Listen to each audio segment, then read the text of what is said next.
this is Absolute Hero, and this is Antihero Online. Let's talk about the new single coming out, The Death of Innocence. This is kind of a little bit of a change from previous works with Sing for Sanity. What did you guys kind of want to change up when you were going into the studio to work on this new record and the new EP and the new songs? Basically the style, essentially we were pop punk, but we also noticed like a lot of our heavier stuff did a lot better than the pop punk stuff. So we decided, hey, well, let's go this route and see how it does.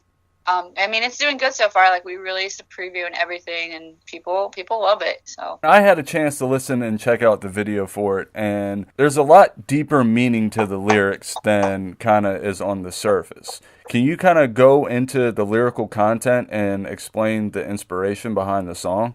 Yeah, this is Justin, the drummer. I wrote this song actually about 10 years ago and never got to use it. And it's all about, like, the idea of, I was writing it as if I was writing, like, a movie. Like, the idea is losing, like, a significant other in a accident. And, like, all the emotions you would go through afterwards. You know, like denial and grief and everything else, and just missing the person, so... And I kind of got that feeling with the music video that you guys released. Did you guys have a main input in how the video was created and kind of like the content that you were trying to show? Yeah, that was a lot of trying to go with the idea and themes from what the lyrics were describing.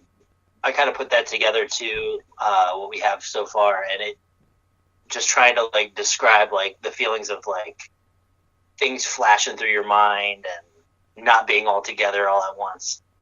And the band is currently in the studio working on the EP. What were your ideas when you decided that this would be your first single? Yeah, we're sitting in our own little studio.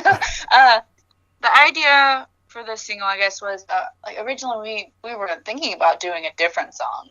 Yeah. But Justin sent me like the music for this song one day, and I was like, holy shit, like this should be our single. Because it sounded so powerful and emotional, and like I heard the words before, and usually like I'm really like dead set on writing my own lyrics because that's what I feel. But like I felt those ones, it was something somebody else had written. So, but I felt it, and I felt like it would be good for the band to release as a single and to kick off our new sound. And with the new sound comes maybe some new influences, or some influences that were there that you guys kind of put on center stage right now.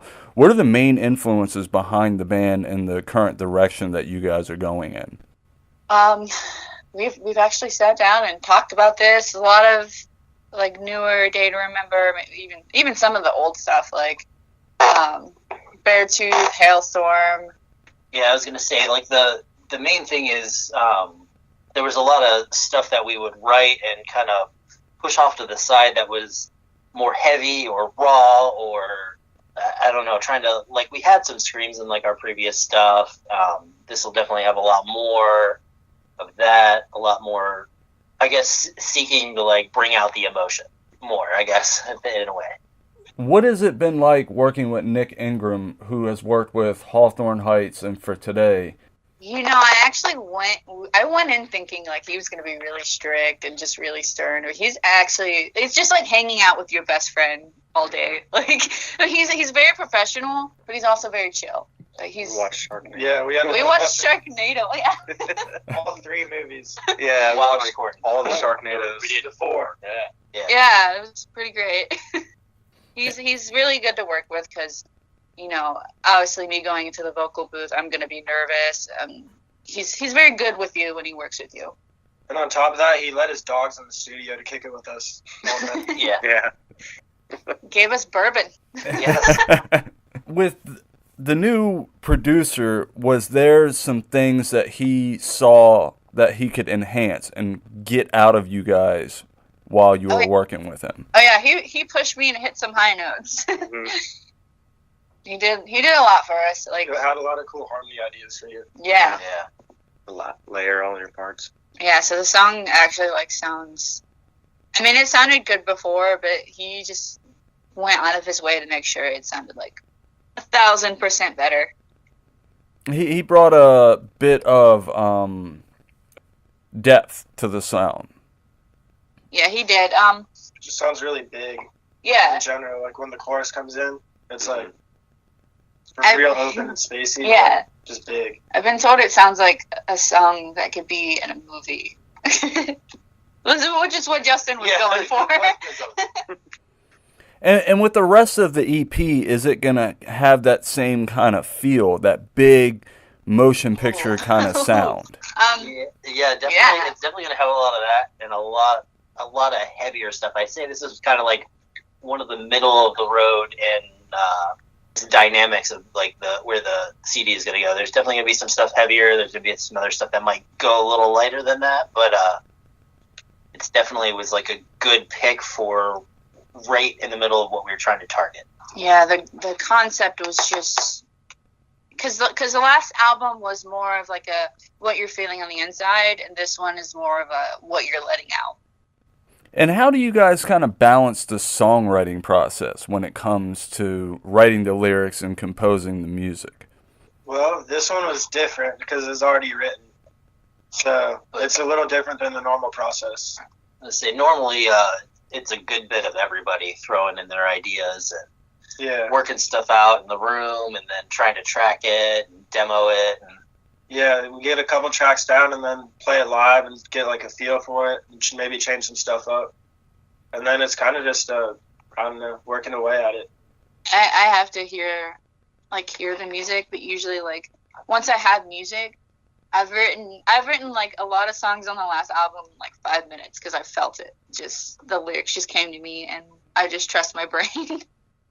And was there a little bit more of going back and looking at the lyrics and kind of doing some rewriting with the rest of the EP? I mean, yeah, it's always been like that. Like sometimes I'll write something and then I'll go back over it in my head and something sounds better like later on, but or like sometimes it might be like too many words and we'll cut out a word or this or that or change a word. It just doesn't sound right with the flow. Or it's just kind of like a rough draft and then it's sculpted into like a statue. And this is more for Sarah. When it came to fully releasing your vocal capabilities, when you first came into the studio, was it more that you wanted to do more singing, or was it that you wanted to do a little bit more screaming? Justin does more of the screaming, but like I think over the past few years, my vocal range has gotten a lot better, and I've gotten a little more gruff with it. So I wanted more of a rough voice than a pretty voice for this EP. But it still works. Like it's still powerful. I wanted a voice to match what we were doing with this. And Justin, with your multi-instrumentation and like your skills with all the instruments, was there a point to where you thought that you might have been trying to do too much? Definitely all the time. Like for a while, it was like I was feeling like overwhelmed because I would end up off the last EP or the last release that we did. It ended up being where I ended up writing probably like 80% of the music and like of the ideas, and then everybody would shape and mold them. And I felt like I kind of had to do that. But with the group we have now, I feel a lot less pressure and a lot less that I need to do. It's kind of weird. It's like Sarah's the mom of the band. I'm the dad of the band. We kind of like me and her together work as like a pretty good team of trying to get everything we need to get going. And then now with this group that we have now, everybody's kind of taking roles and doing stuff, and a lot easier, a lot nicer. And what has it been like having that little bit less stress on you, and it gives you kind of the opportunity to focus on some other things as well? Less gray hairs. Yes, I'll say less gray hairs. My wife is appreciative of that, and we got a little baby here, so that's it's been a nice freedom of trying to do this and do home life, and More time to change diapers. yeah. less time for me to pull my hair out and just Sarah feel all too. over the place. And how do you guys find the balance between home life, music life, touring, doing shows, as a rising band? Because if you guys want to make it in the industry, you got to put a lot of time into this. How do you find that balance between the two? I'm at the point where I know that like this is a job. This is a job for us. Like, we love to do it, but it's also a job. It's a lot of work, and we all understand that, like, it's getting to the point where we have to put that focus in on it. We know that we're going to be touring more. We're going to be writing way more. We're going to be doing a lot more this year, especially. So, the balance, I mean, I think these guys have more to balance than me, but, yeah, I mean, how do you guys manage? You guys can answer this too. I mean, when I got asked to be in this band and try it out, everything, it was, I work a full-time job in a factory, and the thought of always going on tour, making it big, has always been there. And we all have day jobs, and we have to balance the fun, our jobs, and then our band job. So, I mean, we all kind of work together on that and plan way far in advance. But we do a really good job at it. Yeah, these guys are very good about, being available for when we need to, like, work on this. So that's very helpful. I was going to say, it's definitely a lot of, like, working hard when you have the time to do it. And then and then go back to whatever you were doing. It's just whenever you have time, you need to get something done, you just do it. And get it done and make sure it's the best you can do. And how do you manage your time off? Like, there has to be a point to where you guys have worked a full work schedule, you've done stuff with the band, and you just kind of want to take a break and chill. Yeah. I was going to say, there's, like, I actually work, like, sometimes, like, 14 or 16-hour days, and then come home and try to, like, I need to, like, get a graphic done for this or that or something, and you just do it, and you sleep less. Yesterday I was working on stuff, and I got to the point where I was just like, why do I hate music right now? It's awful to feel like that, but you get over it. You just kind of want a break. And let's talk a little bit about the Ohio rock scene. I know the scene in North Carolina is a little different. What is it about the Ohio rock scene that gives you guys the opportunity to kind of shine? In my opinion, like, there's a lot of great bands that have come out of Ohio, not just Central Ohio.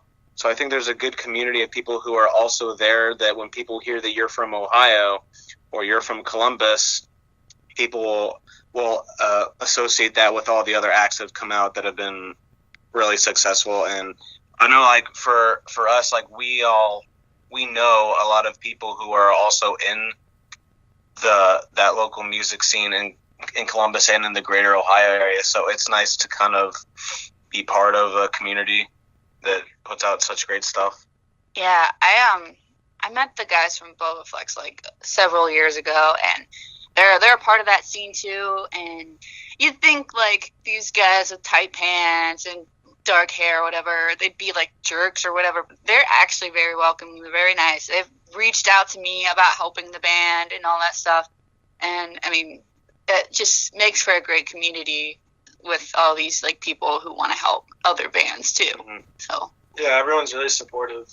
I think it's funny that you brought up Boba Flex, because I'm actually about to shoot them next Friday when they come to Hickory in North Carolina. Yeah, I was in their music video, the I'm Glad You're Dead video. I know we stopped talking about it. It was so fun, though. It's such a small world in the music industry. The Death of Innocence will be available for purchase on iTunes, Amazon, and streaming on Spotify and Apple Music on February 9th. The music video will be dropping on that same date. Where can people find you on social media so they can keep up with tour dates and shows and any news that is Absolute Hero? You can find us on Facebook. We're just under Absolute Hero. Our Twitter is AbsoluteHeroBand.com. There should be links to everything from there. Snapchat. We got Snapchat. It's called Snapsalute Hero. Oh, that's a perfect name right there. Instagram's the same, Absolute Hero Band.